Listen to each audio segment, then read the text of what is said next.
कर्पूरगौरं करुणावतारं संसारसारं भुजगेन्द्रहारं सदा वसन्तं हृदयारविन्दे भवं भवानी सहितं नमामि।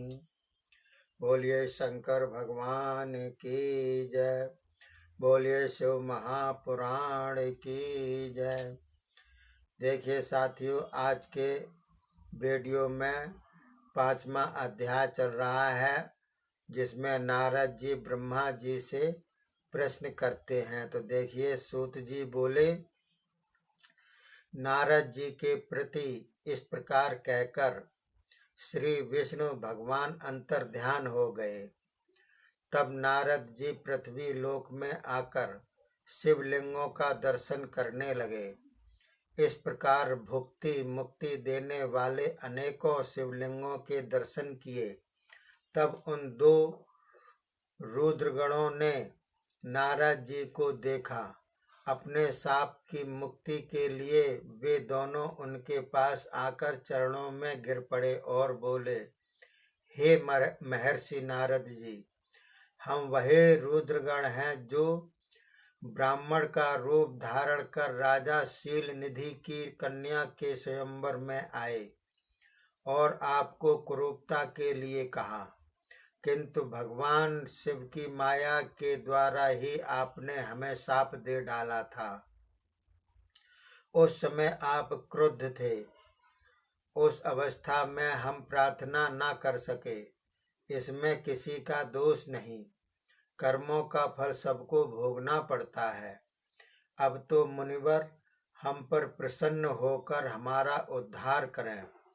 उन रुद्रगणों के पश्चातापयुक्त विनय से पूर्ण इस प्रकार के वचन सुनकर नारद जी ने कहा, हे रुद्रगणों, उस समय शिव की इच्छा से ही मेरी बुद्धि भ्रष्ट हो चुकी थी। इसी कारण मोहवश होकर मैंने आप लोगों को शाप दे डाला, किंतु मेरा कथन तो कभी असत्य नहीं होता। अब मैं उस शाप उद्धार के लिए तुम लोगों को कुछ उपाय बताता हूँ। मुझसे शाप देने का अपराध बन गया था।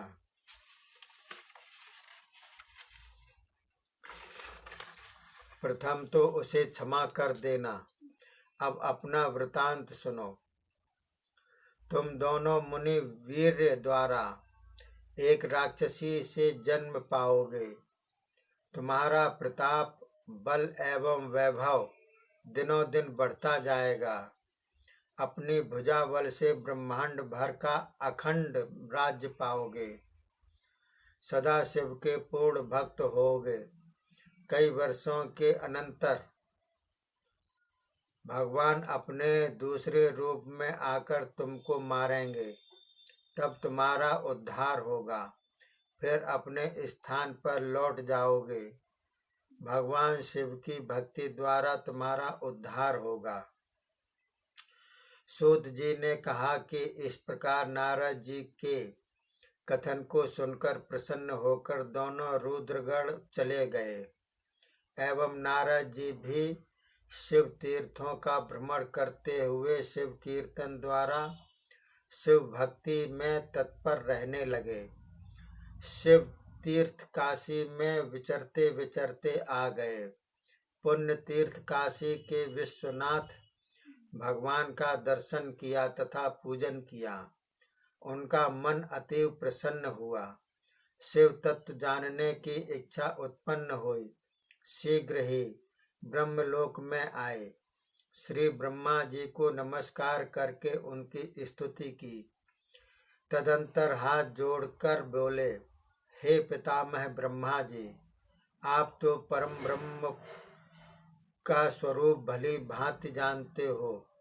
आपकी ही कृपा द्वारा मैंने भगवान विष्णु के स्वरूप को समझा और उनका महात्म्य, भक्ति मार्ग, कठिन तपो मार्ग, तीर्थ मार्ग, दान मार्ग आदि यह सब कुछ मैंने आपसे सुन लिए। किंतु मैं शिव तत्व को नहीं सुन सका, क्योंकि मैं शिव माया से मोहित था। अब मैं शिव पूजन एवं उनके अनेक चरित्रों को सुनने की अभिलाषा कर रहा हूँ। वे शिव सृष्टि के आदि में किस रूप में रहते हैं, सृष्टि के मध्य में उनकी कैसी लीला होती है, एवं अंत में अर्थात सृष्टि के प्रलय काल में वे सदाशिव महेश्वर कहाँ निवास करते हैं। सदाशिव प्रसन्न किस प्रकार होते हैं, अपनी प्रसन्नता से क्या फल देते हैं। ब्रह्मा जी, आप तथा विष्णु एवं महेश ये तीनों सदाशिव से उत्पन्न होते हैं। महेश यदि शिव के पूर्ण अंश एवं साक्षात शिव हैं, तो उनका प्राकट्य एवं उमा की उत्पत्ति, फिर शिव जी का उमा के साथ विवाह, उनका गृहस्थ जीवन, कार्तिक स्वामी का जन्म आदि, ये अतीव अद्भुत चरित्र है। मुझे तो अब यही सुनाएं। आप दया करें, मैं आपकी शरण में उपस्थित हूँ।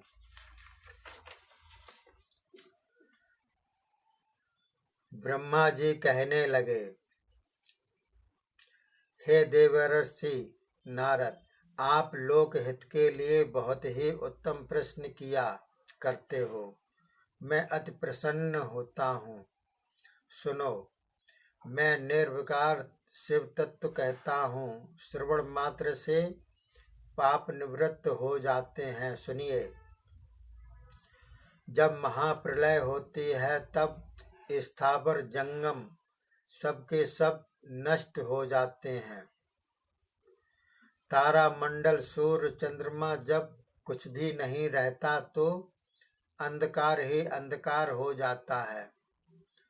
उस समय मन वाणी से अतीत, रूप नाम एवं वर्ण से रहित, न बड़ा न छोटा, न स्थूल न सूक्ष्म, लघुता गुरुता से रहित, वृद्ध क्षय से रहित, वेदों से भी अगम्य, नेति नेति कहकर जिसको वेद पुकारते हैं, सत्य स्वरूप, अनंत ज्ञान आनंद रूप, निर्विकार, जिसकी कोई तुलना नहीं हो सकती, ऐसा अप्रमेय, सर्वाधार, निराकार, निर्गुण, सर्वव्यापक, कल्पना रहित, मायाजन्य, उपद्रवों से परे, अनादि अनंत स्वरूप पार ब्रह्म ही केवल रहता है। ऐसी कल्पना होती है। उसी निराकार पार ब्रह्म ने भी अपनी लीला से सब ईश्वर में गुणों से युक्त होकर एक समय उसने अपनी मूर्ति प्रकट की। वह मूर्ति सदा रहने वाली, सर्वव्यापक, सर्वरूप, सबको देखने वाली, सर्व कार्य कर सकने वाली, सबसे सतुल्य, सबसे प्रथम शुद्ध स्वरूपा होती है। उसे रचकर अव्यय परम ब्रह्म अंतर्ध्यान हो गए। वह मूर्ति निराकार तत्व सदाशिव है। प्राचीन तथा नवीन सबके सब उसको ईश्वर मूर्ति कहा करते थे। उसी परम ब्रह्म की इच्छा से कार्य करने वाली शक्ति शरीर है। अपने शरीर एवं विग्रह वह स्वयं रच लेती है। वह विकार रहित प्रधान गुणवती प्रकृति है। उसे बुद्धि तत्व की जननी कहते हैं। वही शक्ति नित्य तीनों देवताओं को उत्पन्न करती है। सबकी ईश्वरीय प्रकृति अंबिका की शक्ति कहलाती है। मूल कारण वही है। सहस्त्रों चंद्रमाओं के समान इसका तेजोमय मुख है। 8 भुजाएं हैं। वस्त्र आभूषणों से सुसज्जित रहती है। शस्त्र भी अनेकों प्रकार के धारण किए हुए हैं। अत्यंत तेजस्वी मुख प्रसन्न नेत्र सबकी उत्पादिका, संभोग द्वारा अनेक होने वाली वह माया भी कहाती है। पुरुष तो ईश्वर भगवान स्वयं शिव हैं। आपके सिर पर तो गंगा है, मस्तक पर चंद्रमा।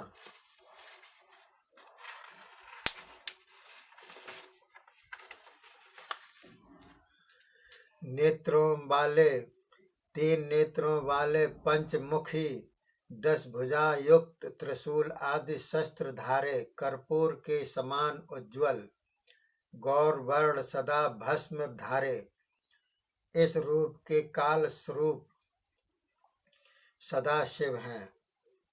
उन्होंने उसी माया के साथ शिवलोक नामक क्षेत्र की रचना की, जिसे काशीपुरी कहा जाता है। वह पुरी परम आनंद रूप उन प्रकृति परमेश्वर के स्मरण से अत्यंत रमणीय एवं परम पवित्र है।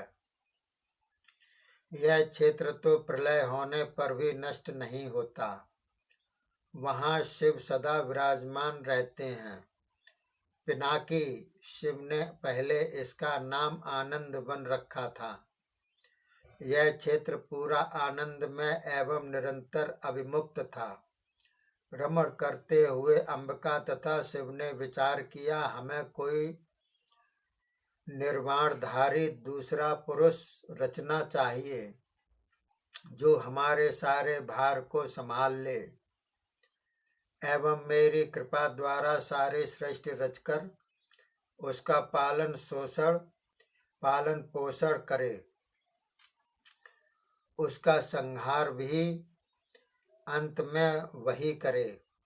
हम तो चिंता रूप तरंगों से आलोकित, जिसमें अंधकार ही ग्राह है, रजोगुण रूप बिंदु से बिंदु में संयुक्त है, ऐसे सागर को समेटकर सत्व रूप रत्नों से पूर्ण है,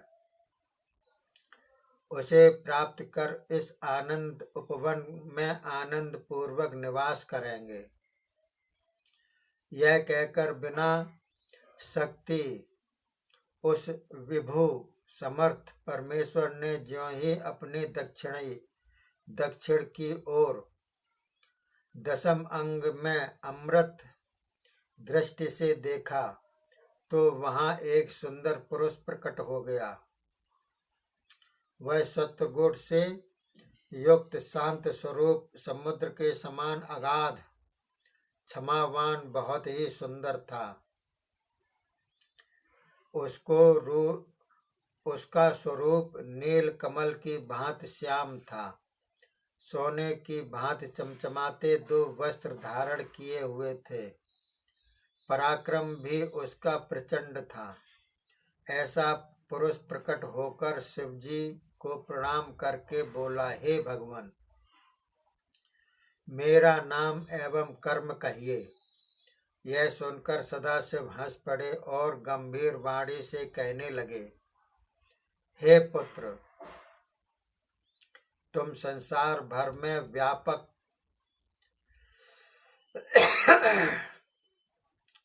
रहोगे, इसलिए तुम्हारा नाम विष्णु होगा। तुम अपने भक्तों को सुखदाता एवं परम उपकारी होवोगे। तुम्हारे अनंत नाम होंगे। अब तुम महान कार्य को सिद्ध करने के लिए दृढ़ तप करो। इस प्रकार कहकर विष्णु को मंत्र की दीक्षा दी। तब विष्णु शिव जी को प्रणाम करके कठोर तप करने लगे। परमेश्वर शिव अपनी शक्ति सहित वहां से अंतर्ध्यान हुए। इसके अनंतर विष्णु ने दिव्य 12 सहस्त्र वर्ष पर्यंत तप किया, किंतु शिव ने दर्शन नहीं दिए। तब तो उनको संशय हो गया। ये विचार करने लगे कि अब मुझे क्या करना चाहिए। उसी समय शिववाणी हुई, हे विष्णु जी, आप फिर तप करें जिससे आपके समस्त संशय निवृत्त हो जाएंगे। यह सुनकर विष्णु ध्यान मार्ग से भी परे परम कठिन तप करने लगे। इसके अनंतर ही उन्हें ध्यान द्वारा ज्ञान प्राप्त हुई। तब तो वे अत्यंत प्रसन्न हुए। तप के परिश्रम से विष्णु के शरीर से जलधारा बह निकली। वह सर्वत्र व्याप्त हो गई।